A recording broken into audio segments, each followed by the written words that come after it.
अस्सलामुअलैकुम, welcome back to another video of collection. तो आज मैं आई हूँ अपनी एक फ्रेंड जिनको मैं जानती हूँ, जो कि ब्लू कार्ड पे जर्मनी आई थी। उनकी पीआर हुई है। पहले तो उनको बहुत ज़्यादा कॉन्ग्रेचुलेशंस। और आज हम उनसे जानेंगे कि ब्लू कार्ड से पीआर तक की जर्नी उन्होंने किस तरीके से, कितने टाइम में अप्लाई किया पीआर के लिए, और क्या क्या चीज़ें उनको रिक्वायर्ड थी पीआर एप्लीकेशन के लिए, और कितना प्रोसेस टाइम लगा, और कौन सी सिटी से उन्होंने पीआर के लिए अप्लाई किया।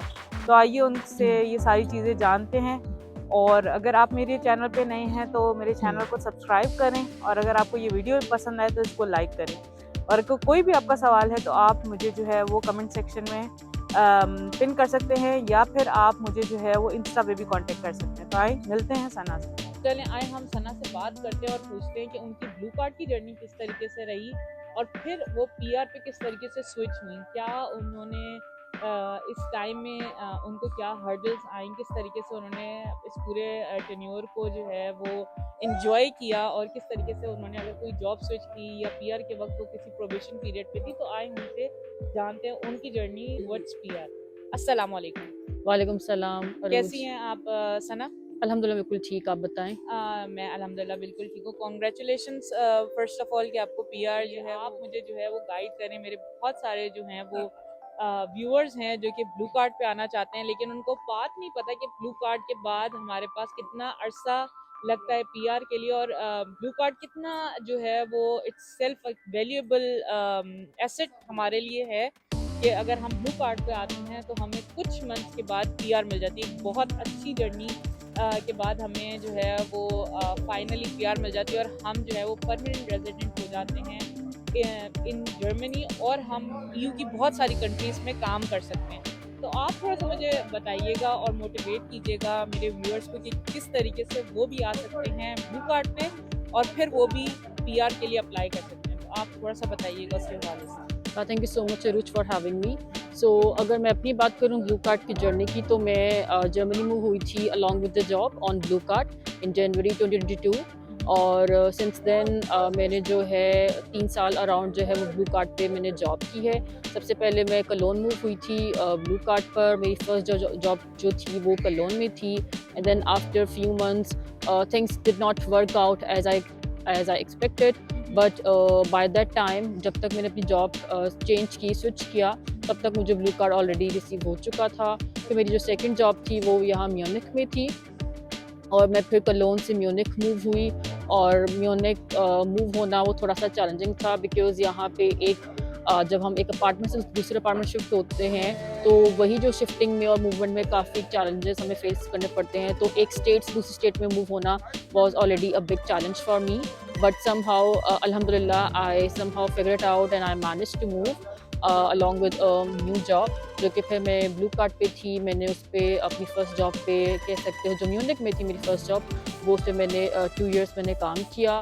जो फर्स्ट 6 मंथ्स थे वो डेफिनेटली प्रोबेशन के थे, जो इटसेल्फ बिट चैलेंजिंग होते हैं। एक थोड़ा सा आपका एक टेंशन और स्ट्रेस भी होती है कि प्रोबेशन अच्छे से क्लियर करना है, बिकॉज़ आपका जो ब्लू कार्ड है वो टाइड अप है आपकी जो वर्क कॉन्ट्रैक्ट है उसके साथ।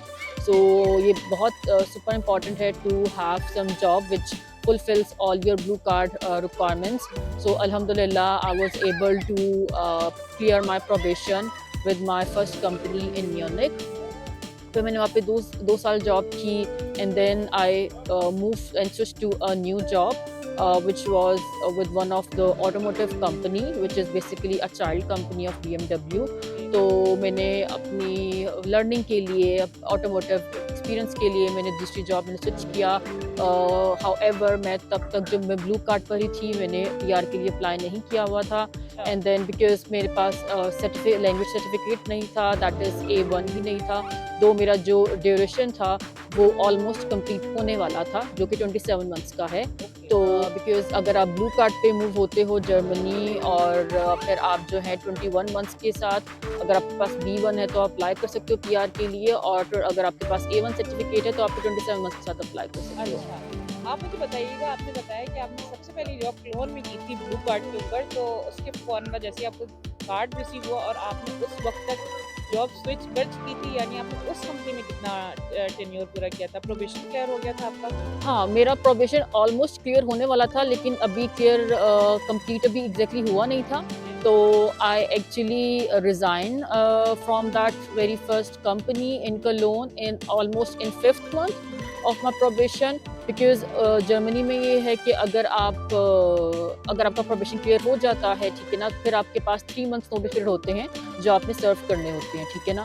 और अगर आप प्रोबेशन पीरियड में ही हैं और अगर आप तब रिज़ाइन कर देते हैं, इन दैट केस फिर आपको जस्ट 2 वीक्स जो है 15 डेज दैट इज़ वो आपको सर्व करने होते हैं अपने प्रोबेशन पीरियड के लिए। ये कुछ कंपनीज में वेरी भी कर रहा होता है, बट मोस्टली कंपनीज में यही है जर्मनी में कि प्रोबेशन में सिर्फ 2 वीक्स आपको सर्व करने होते हैं नोटिस पीरियड के, और अगर आप प्रोबेशन में नहीं हैं देन 3 मंथ्स।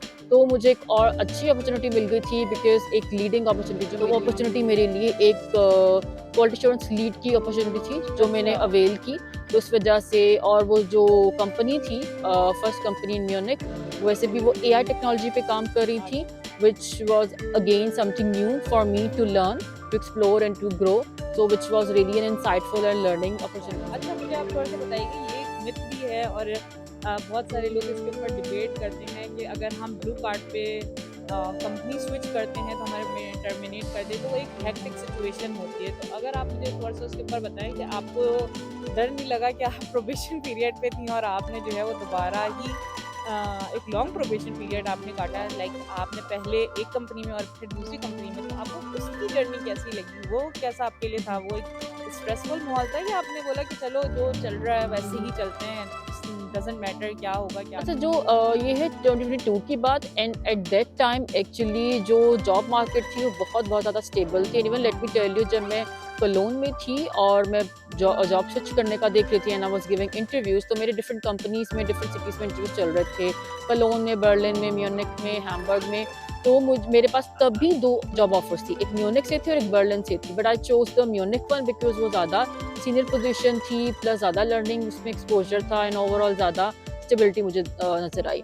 हाँ, और ये एक डेफिनेटली चैलेंजिंग मेरे लिए सिचुएशन थी, जहाँ पे I had to think multiple times whether should I switch my job और नॉट, बिकॉज मैं बिल्कुल एक मैं आई थी and then it was very first job. But I think मैं फर्स्ट जॉब में जो कलोन में थी बहुत ज़्यादा कंफर्टेबल भी नहीं थी वहाँ पे, ड्यू टू सम रीजंस, जिसकी वजह से I took my decision to switch my job and move somewhere else. मुझे कहीं कोई अच्छी अपॉर्चुनिटी मिलती है, बट मुझे ज़्यादा बेहतर जो अपॉर्चुनिटी मिली वो म्यूनिक में थी, एंड देन उसके बाद जो थी बर्लिन में, but I chose the Munich one, और मुझे मेरी कंपनी ने भी फुली सपोर्ट किया रिलोकेशन में। म्यूनिक में शिफ्ट होते हैं किसी भी डिफरेंट सिटी से, एक तो वो एक्सपेंसिव है, दूसरा इधर वीज़ा की बहुत जब वीज़ा एक्सटेंशन की बहुत सारे इश्यूज है। तो आपको कोई डॉक्यूमेंट रिक्वायर्ड था कि जब आप फर्स्ट कंपनी से सेकंड कंपनी में आई तो आपको कोई डॉक्यूमेंट रिक्वायर्ड था या नहीं? आप उस हवाले से बात करें तो।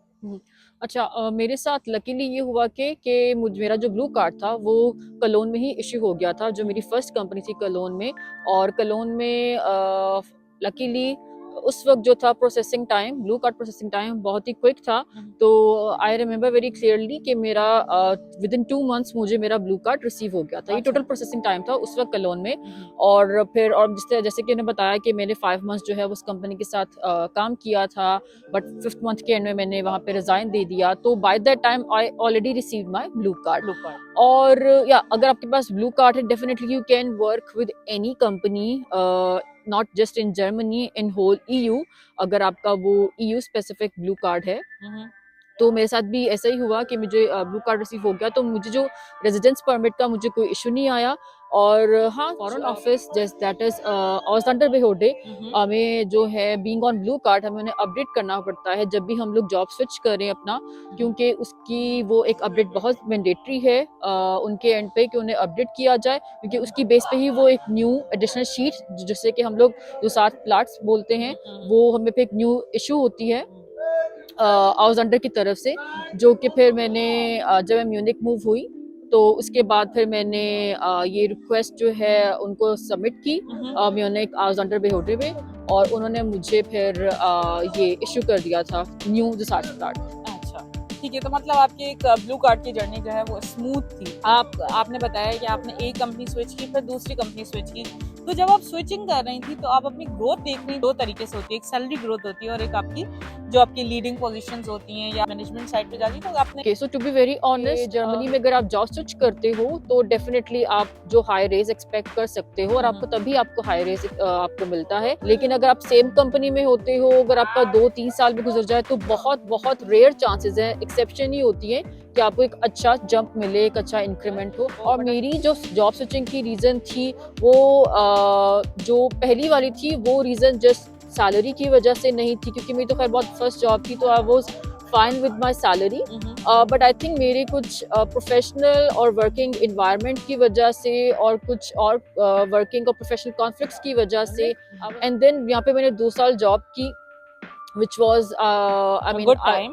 which was a good time and I worked as a QA lead और एक अच्छे पैकेज उन्होंने मुझे ऑफर किया where I was completely satisfied because Munich का एक जो सैलरी रेज है वो भी हाई है as compare to other cities and states. यानी कि दोनों ही रीजंस थी, ग्रोथ जो है सैलरी के एस्पेक्ट से भी और आपकी करियर ग्रोथ की, आपको अच्छी लीडिंग पोजीशन मिल रही थी दोबारा से किसी और कंपनी में।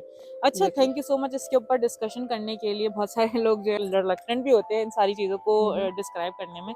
अच्छा, मुझे थोड़ा सा आप बताइएगा कि आपकी जो पीआर की जर्नी है वो किस तरीके से, किस मंथ में स्टार्ट हुई? जैसे आपने खुद बताया कि एक प्रोसेस टाइम ये है कि आप 21 मंथ्स विद B1 आप अप्लाई कर सकते हैं या 27 मंथ्स विद A1 जो है आप अप्लाई कर सकते हैं। तो आपने कौन सा पाथ चूज किया? सबसे ज्यादा लोग यही कहते हैं कि जैसे ही ब्लू कार्ड का टेन्योर पूरा हो लोग अप्लाई कर देते, लाइक 27 मंथ्स हुए A1 हुई भी है फॉरन अप्लाई कर दिया, 21 मंथ हुए B1 हुई है फॉरन अप्लाई कर दिया। तो आपको कितना टाइम लगा? एक्चुअली मुझे क्लियरली रिमेम्बर है, जो अगर मैं अपना एक्सपीरियंस बताऊं, मैंने ऑलमोस्ट 3 साल के बाद अप्लाई किया। उसका रीज़न यही था कि एक तो थोड़ा सा मुझे मेरी जर्मन इतनी अच्छी नहीं थी, मैंने बहुत ज़्यादा इस पर फोकस नहीं किया था since I move to Germany. तो जो जितनी भी मेरी कंपनीज में काम किया है वो सारी इंग्लिश स्पीकिंग है कम्प्लीटली, बिल्कुल जर्मन नहीं है, कम्प्लीटली इंग्लिश स्पीकिंग है। तो बहुत ज़्यादा उस पर प्रायोरिटी और फोकस नहीं था इनिशियली मेरा, but with the passage of time I realise कि नहीं, मुझे अपनी पीआर के लिए और कम्युनिकेशन के लिए जो है डेली बेसिस पे थोड़ा इतना जर्मन सीख लेना चाहिए और जो है आप टेस्ट भी देना चाहिए, जो कि मैंने दिया A1। और जो मैंने अप्लाई किया था वो 2025 में किया था फरवरी में अपनी पीआर के लिए विद ऑल रिक्वायर्ड डॉक्यूमेंट्स जो उस वक्त तक सब रिक्वायर्ड थे।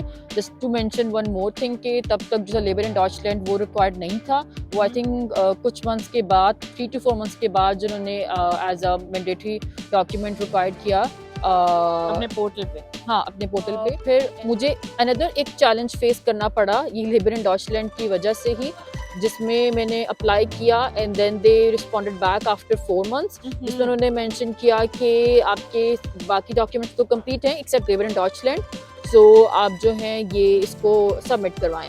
अनफॉर्चुनेटली हुआ उस टाइम जब मुझे ईमेल से हुआ, मैं थी भी उस वक्त पाकिस्तान में, बट सेंटर के लिए अप्लाई करना स्टार्ट किया, जो कि विच वाज अनदर चैलेंज, क्योंकि यहाँ पे आपको 3 to 4 मंथ से पहले आपको जो है सीट वगैरह नहीं मिलती हैं, एवरीथिंग इज वो 4 मंथ्स बाद जो है एक जो सेंटर था, एक अवेलेबिलिटी वो मुझे मिली और फिर मैंने अप्लाई किया। और like but by that time जो मेरी फर्स्ट अपॉइंटमेंट थी वो जुलाई में थी 2025 में, और मैंने सारे डॉक्यूमेंट मैंने फिर विजिट किया आउसलैंडर। मेरी जो वीज़ा ऑफिसर थी शी वाज वेरी नाइस, उसने कहा कि मैं आपकी एप्लीकेशन जो है वो कैंसिल नहीं कर रही, बिकॉज मैं अपना जो फीस थी पीआर के लिए एप्लीकेशन के लिए वो मैं सबमिट कर चुकी थी, सारे डॉक्यूमेंट्स थे, और जो मेरे पास एक अपॉइंटमेंट लेटर था for my Leben in Deutschland test मैंने उनको वो शो करवाया एंड दे वर सेटिस्फाइड कि हाँ आपके पास ऑलरेडी टेस्ट डेट है तो इट्स फाइन, जो कि सितंबर 2025 में का था। And then by that time मेरी जो पीआर एप्लीकेशन उसका फिर जो सिक्योरिटी इंटरव्यू भी हुआ 2 to 3 वीक्स जो है मेरा रिजल्ट भी रिसीव हो गया, थैंकफुली वो भी थोड़ा जल्दी हो गया। एंड देन मैंने वो जो लेबर इन डॉचलैंड सर्टिफिकेट था वो मैंने सबमिट किया। किस तरीके से आपने सबमिट किया उसको बता सकते हैं? आउसलैंडर जो पोर्टल है, ठीक है ना, वहीं पे जो लिंक आप डॉक्यूमेंट्स वगैरह सबमिट करते हैं तो वहाँ पे डिफरेंट कैटेगरीज होती हैं कि आप एडिशनल डॉक्यूमेंट सबमिट कर रहे हो या किस टाइप की डॉक्यूमेंट ही सबमिट है, ठीक है, कर रहे हो इस पर्पज़ के लिए, ठीक है, एग्जैक्टली कॉन्टैक्ट फॉर्म जो था। मैंने फिर जो एडिशनल डॉक्यूमेंट और साथ में आपका एक रेफरेंस आईडी होता है जो आपको इशू करते हैं आपका आउसलैंडर, आपका वीज़ा ऑफिसर, ठीक है। तो फिर आप जो वो reference ID which is very important to mention, ताकि वो उस आईडी के थ्रू आपका एप्लीकेशन ट्रैक कर सके। अच्छा, तो आपकी उस वक्त तक आईडी आ चुकी थी, रेफरेंस आईडी? जी जी क्योंकि आपका बिल्कुल। सिक्योरिटी इंटरव्यू के पहले जब आपको वो अपॉइंटमेंट के लिए बुलाते हैं उस वक्त तक आपके पास ये आईडी आ चुकी होती है, जी सही जी है? जी बिल्कुल। अच्छा। लेबन डॉचलैंड था वो मैंने सबमिट किया समवेयर इन अक्टूबर, क्योंकि मेरा अक्टूबर में आ चुका था। 19 सितंबर को मेरा टेस्ट था। 10th और 11th अक्टूबर को मुझे लेबन डॉचलैंड टेस्ट रिसीव हो चुका था। बहुत मैंने जल्दी मिला है क्योंकि या बहुत लोगों को बहुत देर में मिलता है। आफ्टर 2-3 मंथ्स का वेट के बाद भी मिलता है, या और ज़्यादातर यही होता है कि 2 मंथ्स के वेट के बाद आपको मिलता है। एग्जैक्टली मेरा ऐसे। 3rd वीक में मुझे रिसीव हो गया था। मैंने उसी दिन जो है फ़ौरन सबमिट करवाया, और उसके बाद then I have to wait again. और मैंने फिर उसके बाद एक फॉलोअप लिया नवंबर में, मुझे कोई रिस्पांस रिसीव नहीं हुआ। फिर मैंने दिसंबर के स्टार्ट में अगेन फॉलोअप लिया, तो तब फिर मुझे रिस्पांस रिसीव हुआ, क्योंकि December is kind like a slow हाँ, इन क्योंकि हॉलिडेज जर्मनी। होती है। एग्जैक्टली इन जर्मनी आपकी क्रिसमस है, आपका न्यू ईयर है and everything. So that's why they issued me a new appointment in first week of January. की last appointment होती है दैट इज बायोमेट्रिक, जो कि मेरी थी। प्रोबेशन में हो तो आप पीआर के लिए अप्लाई नहीं कर सकते। आप you have to wait until your probation is clear. Exactly बिल्कुल। तो आप मुझे बताएंगे उसकी क्या आपको कॉस्ट पड़ी जब आपने पीआर के लिए अप्लाई किया था तो? हाँ, जो लास्ट ईयर तक जब मैंने अप्लाई किया था, तो तब तक उसकी फी जो थी वो अराउंड 130 थी। अच्छा, आप मुझे बताएंगे पीआर के लिए आपको डॉक्यूमेंट्स क्या रिक्वायर्ड थे, और अ, आपने पीआर अप्लाई कहाँ से किया? मैंने जो पीआर के लिए अप्लाई किया था वो भी मैंने म्यूनिक में ही किया था। अच्छा, और तो आपने कौन सी वेबसाइट से अप्लाई किया था? हाँ, amunchen.de। डॉक्यूमेंट्स आपके रिक्वायर्ड होते हैं, ये सारे डॉक्यूमेंट्स मेंशन हैं पोर्टल पे। जब आप पीआर के लिए अप्लाई कर रहे हो तो उन्होंने क्लियरली मेंशन किया हुआ है कि जो डॉक्यूमेंट्स हैं वो 6 to 7 डॉक्यूमेंट्स हैं, जो आप डाउनलोड करते हो वहीं से, और अपनी फिर ना फिलअप करते हो, जिसमें से पहला डॉक्यूमेंट आता है कि आपने आपका जो एम्प्लॉयर है, ठीक है ना, वहाँ से आपने एक कॉन्ट्रैक्ट फॉर्म सबमिट करवाना होता है, साइन करवा के अपने एचआर से। और उसके अलावा आपकी जो है पेंशन इंश्योरेंस आपका वो होना चाहिए। really स्पेसिफिक वेबसाइट है जहाँ से आप अप्लाई करते हो, सिक्योरिटी नंबर एंड एवरीथिंग वो आप अपना ऐड करते हो वहाँ पे, और देन फिर वो आपका विद इन 2 to 3 डेज और समटाइम्स मैक्सिमम 4 to 5 डेज में आपका बाय पोस्ट आपको वो मिल जाता है पेंशन। इसका नाम। एग्जैक्टली, ठीक है। इसके अलावा जो है आपकी रिसेंट 3 मंथ्स जो सैलरी स्लिप्स हैं वो आपको शो करनी होती हैं, सबमिट करनी होती हैं। इसके अलावा आपका जो आप जहाँ पे रह रहे हो, जो आपका अपार्टमेंट है, आपने उसका जो एक कॉन्ट्रैक्ट आपका हुआ है, रेंटल कॉन्ट्रैक्ट, वो सबमिट करना होता है। And then of course 2 more important things, एक है आपका सर्टिफिकेट। अगेन अगर आप 27 मंथ्स के साथ हो तो A1, और अगर आपका 21 मंथ्स के साथ तो आपका B1, इधर टेल्क और गोइथे गोइथे या DTZ। ये इसके अलावा लास्ट जो भी रिसेंटली एक नई रिक्वायरमेंट ऐड हुई that is Leben in Deutschland test, और which is very important again. उसके बगैर अब आप जो है पीआर वो होना नियरली इम्पॉसिबल है। और हाँ, these are the documents which are mandatory to submit. जो मुझे फाइनली कार्ड जो मुझे रिसीव हुआ है ना बाय पोस्ट, वो मुझे जनवरी के 2nd वीक में हुआ है, क्योंकि मेरे 1st वीक में बायोमेट्रिक अपॉइंटमेंट थी, जो तो आप कह सकते हो कि मार्च से लेके जनवरी तक, विच एक्चुअली अराउंड 11 मंथ्स भी कंसीडर कर सकते हैं। एग्जैक्टली लिव इन डॉचलैंड की वजह से ही ज़्यादा प्रोसेसिंग में डिले आया, क्योंकि अगर मेरे पास जुलाई, जब मुझे फर्स्ट अपॉइंटमेंट मुझे मिली थी, अगर मेरे पास जुलाई 25 में ही मेरे पास अगर लिव इन डॉचलैंड होता, मैक्सिमम सितंबर तक मिल जाती पीआर। अच्छा, बहुत सारे लोग शायद इस पे कमेंट भी करें कि लिव इन डॉचलैंड तो 2023 की रिक्वायरमेंट है, बट बहुत सारे लोगों को ये बात नहीं पता होती, और ये चीज़ जो है वो मेंशन नहीं थी आपकी munchen.de पे कि आपको लिव इन डॉचलैंड रिक्वायर्ड होता है। तो जब इनको जो है वो पता चला कि लिव इन डॉचलैंड भी कोई सर्टिफिकेट है जो कि इनको करना पड़ेगा, तो देन शी डिड दैट। आप ब्लू कार्ड पे आई थी, आपकी लाइफ बहुत अच्छी सेटल्ड थी, आप अच्छे कमा रही थी, लाइफ स्टाइल गुजार रही थी, तो आपने पीआर के लिए क्यों अप्लाई किया, और पीआर का क्या फायदा है, अगर आप उसका बता सकें मुझे? हाँ, तो पीआर का सबसे बड़ा जो एडवांटेज है वो है कि you become the permanent residence of this country. आपको फिर अगर खुदा ना खास्ता किसी की जॉब चली जाती है, तो आपको ना ही आउसलैंडर को अपडेट करने की जरूरत है, जिस तरह ब्लू कार्ड के केस में, ठीक है ना। कार्ड जो है वो आपके जो आपका जॉब है उसके साथ बाइंड अप है, ठीक है ना, वो उस पर डिपेंड करता है कि अगर आपके पास जॉब होगी तभी आप जर्मनी में रह सकते हो। अगर आपके पास जॉब नहीं है, then you have some certain limit कि आप नई जॉब ढूंढो, अगर नहीं है then you have to leave Germany. लेकिन पीआर के केस में ऐसा नहीं है। इसका सबसे बड़ा एडवांटेज ही यही है कि that you can stay in Germany without even doing any job. But of course Germany में सर्वाइव करने के लिए आपको जॉब तो करनी ही पड़ती है to earn, to get money and everything. So that is one of the biggest advantage. अच्छा, thank you so much Sana, आपने जो है हमें इंटरव्यू दिया। We congratulate you on behalf of our channel as well. Thank you so और much. फिर इंशाल्लाह आपसे किसी और टॉपिक पे ज़रूर बात होगी। Thank you so much for coming for You're welcome. Yeah, my pleasure. Thank you so much, Aruj. अच्छा, अगर आप ने जो है अभी तक मेरा चैनल सब्सक्राइब नहीं किया है तो मेरा चैनल सब्सक्राइब कर सकते हैं। और अगर आपको कोई भी इंफॉर्मेशन चाहिए regarding education, house building, job seeking visa, opportunity card, तो आप मुझे जो है वो कमेंट कर सकते हैं और रीच कर सकते हैं यूट्यूब पे या फिर इंस्टा पे। See you in our next video. Bye bye.